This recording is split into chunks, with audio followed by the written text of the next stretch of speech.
Tentu. Berikut beberapa fakta menarik tentang chipset.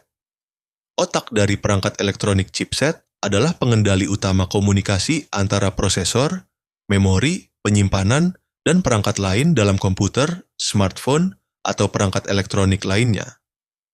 Chipset berbeda dari prosesor. Banyak orang mengira chipset yaki prosesor, padahal berbeda. Prosesor, CPU, mengolah data, sedangkan chipset mengatur jalur data antara CPU dan komponen lain. Chipset di smartphone semakin canggih, chipset ponsel modern seperti Snapdragon, Exynos, Apple A-series sudah menggabungkan CPU, GPU, modem 5G, ISP kamera, AI engine, dan banyak komponen lain dalam satu paket. Disebut SoC, System on a Chip. Chipset menentukan fitur perangkat dukungan untuk hal-hal seperti Wi-Fi 6, Bluetooth 5.3, 5G, refresh rate tinggi layar, dan kamera resolusi super besar bergantung pada kemampuan chipset.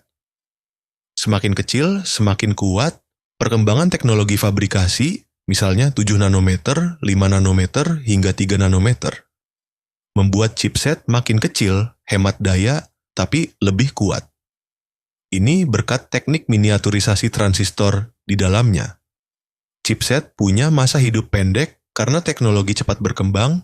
Chipset smartphone atau laptop biasanya hanya bertahan terdepan selama 1-2 tahun sebelum digantikan generasi baru. Produsen chipset terbesar.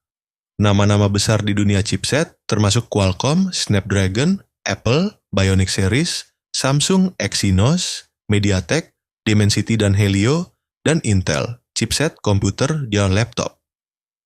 Chipset di komputer juga penting di PC, chipset motherboard seperti Intel Z790, AMD X670. Mengatur fitur seperti jumlah port USB, overclocking CPU, jumlah jalur PCIe untuk kartu grafis, perang chipset di dunia AI.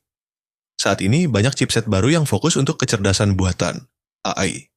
Misalnya NPU, Neural Processing Unit, yang ada di smartphone dan komputer modern. Nama chipset tidak selalu mencerminkan performa. Misalnya, 2 chipset dari satu keluarga, seperti Snapdragon, 8 Gen 2, dan 8S Gen 3, bisa punya perbedaan besar dalam performa meski namanya mirip. Kalau mau, aku juga bisa kasih daftar chipset paling canggih saat ini, atau evolusi sejarah chipset dari dulu sampai sekarang. Mau lanjut?